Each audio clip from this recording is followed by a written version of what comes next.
Hello ladies and gentlemen, this is Novoxink and today I'll be bringing you a Feral Cat DPS guide. A lot of people have been asking me like, how do you play a Feral Druid? What's your rotation? What's your talent build? Because some people think it's quite complex, difficult compared to some other classes and specs. For example, Arcane Mage. So I want to show a couple of things today. Abilities, talents, glyphs, rotation, or priority order, as you might want to call it. So first of all, abilities.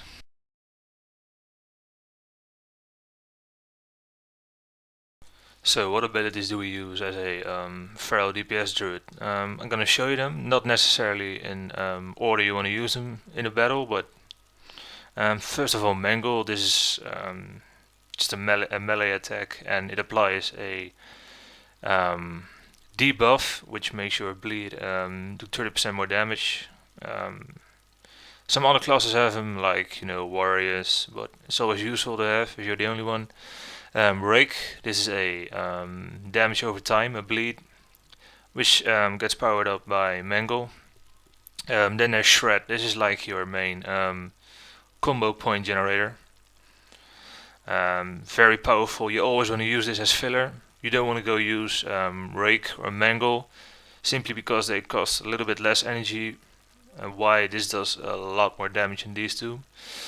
Then there's Rip. Rip is a powerful damage over time ability, stronger than Dot, and this is like mostly in the top 3 of your most damaging abilities. And then there's Savage Roar. This, as you can see, increases the auto attack damage by 80%. You can glyph it to get it up to 85%, but I will discuss that in glyphs later on.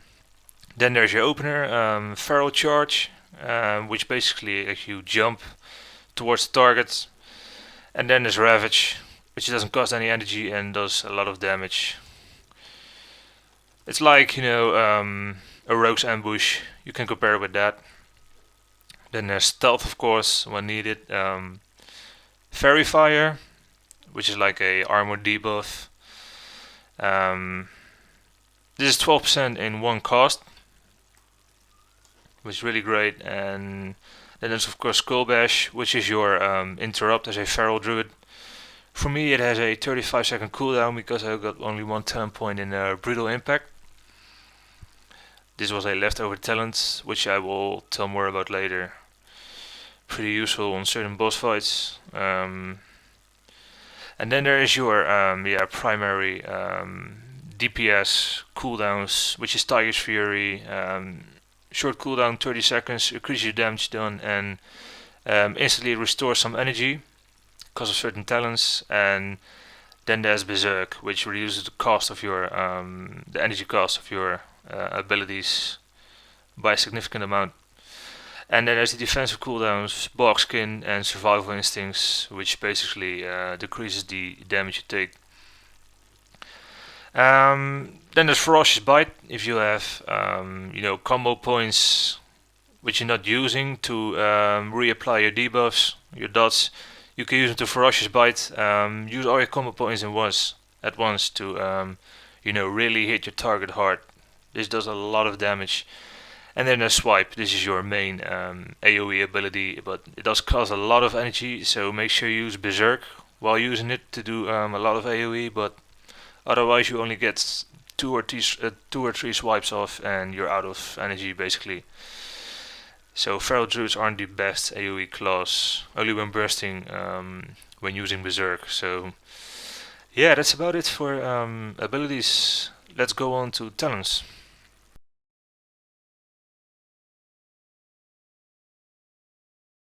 So here we are at talents. I'm not gonna discuss every talent I picked and why, simply because it's gonna take a lot of time. I'm gonna show you which I haven't picked and why not. You got a lot of talent points you can spend in Feral Combat tree because you only need these two or these three in Restoration tree, and there are no useful talents whatsoever in the Balance tree. So you can pick Infected Wounds, but I think this is more useful in a PvP environment. As you can read, it slows the enemies movement speed, and auto attack speed. Then there's thick height, which is basically for feral tanks. Increase armor contribution, decrease damage, etc, etc.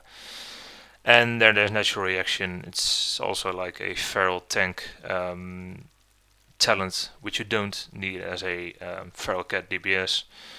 Pulverize, same story. It's for feral tanks. You can't even use it only if you're in bear form. So don't take this.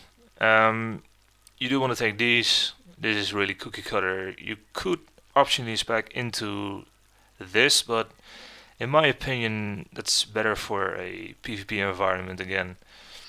And I have what I had like one talent point over, so I put it in brutal impact. So my interrupt goes from like 60 seconds to 35, I believe. Yeah, 35 seconds. So yeah, this is my my own spec.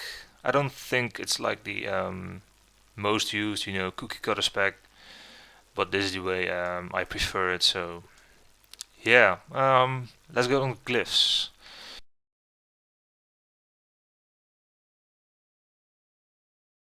So glyphs, there's a couple of viable options for us. I think these are the most used and most effective, as in maxing out your DPS glyphs.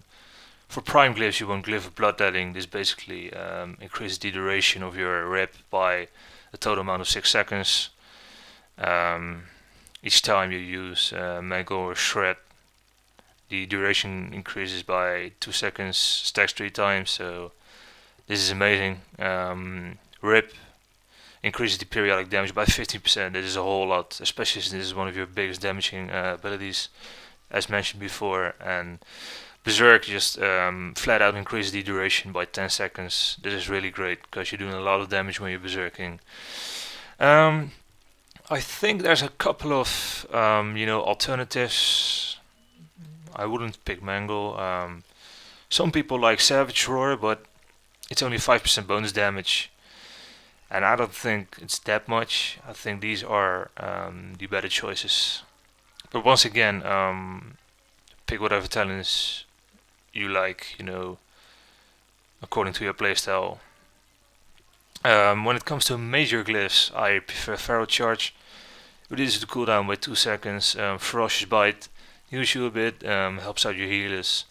And Rebirth, especially when raiding, you're basically using Rebirth a lot of the times, especially in looking for raid. So this is pretty useful, 100% health. And for minors, it doesn't really matter, just pick whatever you prefer, I like Dash. This is pretty useful. Aquatic form, because I am a herbalist, and when I'm collecting certain herbs, I have to swim in the water, and this is just a bit quicker, and this is useful, especially when combining it with this. Then you can use a rebirth without regions and restore health to 100%. It's pretty useful. So yeah, that's about it for glyphs. Let's get on to stats.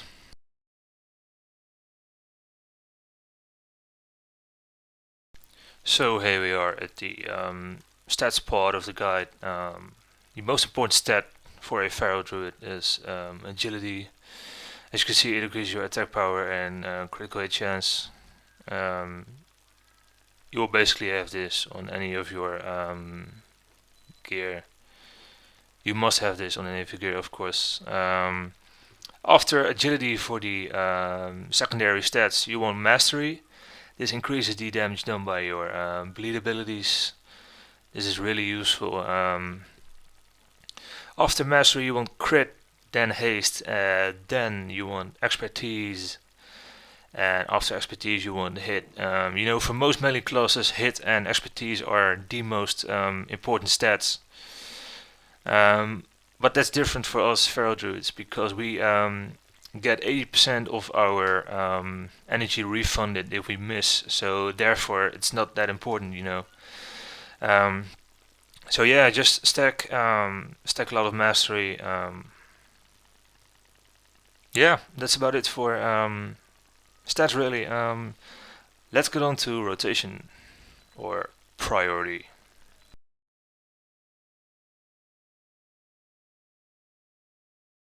So here we are at the training dummies, and I'm about to show you the Feral DPS rotation or priority order. So you want to jump in with Feral Charge, open with Ravage, and then it's all about keeping 4 buffs and debuffs up, which are Mangle, Rake, Rip, and Savage Roar. And you will fill with Shred to generate combo points, and we got access combo points, which you don't need to reapply buffs and debuffs. You can use them for Ferocious Bite. And always start with Fury Fire. So yeah, let's take a look. So jump in, Ravage, Mangle, Rake, 4 points, apply Rip, Shred, pop Tiger Fury to gain your energy back.